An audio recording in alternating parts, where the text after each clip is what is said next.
প্রাচ্যের ডান্ডিখ্যাত নারায়ণগঞ্জ, যার ধমনীতে মিশে আছে পাটের সোনালী ইতিহাস, আদমজির কর্মচাঞ্চল্য আর শীতলক্ষ্যা নদীর চিরচেনা রূপ। এই জনপদ মানেই সংগ্রাম, মেহনতি মানুষের ঘাম আর ঐতিহ্যের রাজনীতি। নদীর দুই পারে গড়ে ওঠা এই জনপদের মানুষের চাওয়াটাও খুব সামান্য, একজন সৎ, সাহসী এবং মাটির মানুষ, যিনি হবেন বিপদে আপদে তাদের ভরসার জায়গা।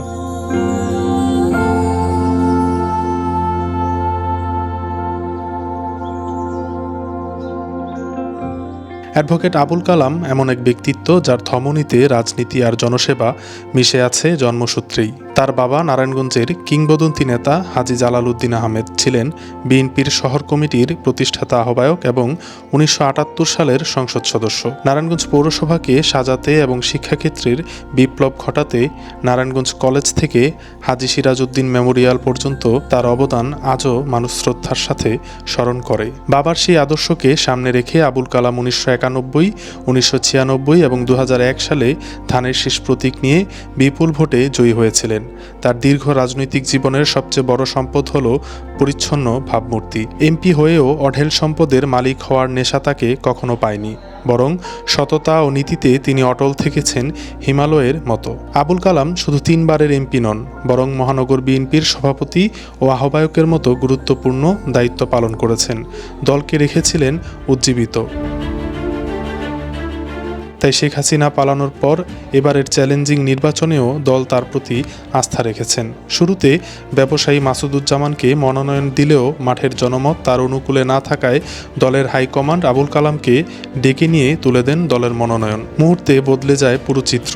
বিএনপির ত্যাগী ও নিবেদিত প্রাণ ব্যক্তিদের মধ্যে আস্থা ফিরে আসে। নারায়ণগঞ্জবাসীও পেয়ে যান একজন যোগ্য ও ভরসা করার মতো প্রার্থীকে। যদিও একটি পক্ষ গোপনে এখন ধানের শীষের বিরুদ্ধে ছক কষছেন, অথচ তারা নিজেরাও বিএনপির। আবুল কালাম একটি গুরুত্বপূর্ণ সময়ে নির্বাচনী মাঠে নেমেছেন। এই নির্বাচন শুধু একটি আসনের নয়, এটি মানুষের বিশ্বাস পুনরুদ্ধারের লড়াই। শীতলক্ষ্যা নদী দুই পারকে আলাদা করলেও মানুষের চাওয়া এক। তারা চায় এমন একজন জনপ্রতিনিধি যিনি বিভাজন নয়, সংযোগ গড়বেন, যিনি রাজনীতিকে ব্যবহার করবেন মানুষের কল্যাণে।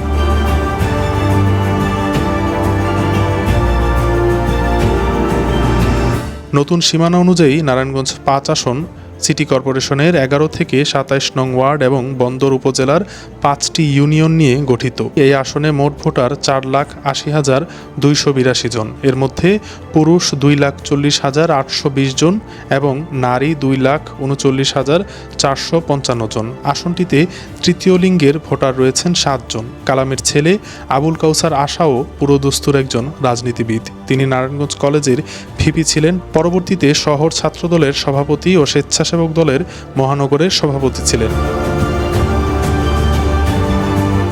জনগণের ভোটে সিটি কর্পোরেশনের কাউন্সিলরও নির্বাচিত হয়েছিলেন। বিগত দিনে আন্দোলন করতে গিয়ে তিনি অনেকবার গ্রেপ্তার হয়েছেন, কারাভোগও করেছেন। নারায়ণগঞ্জ ৫ আসনের মানুষ একজন পরিচ্ছন্ন রাজনীতিবিদকে চেনে, জানে এবং চায়।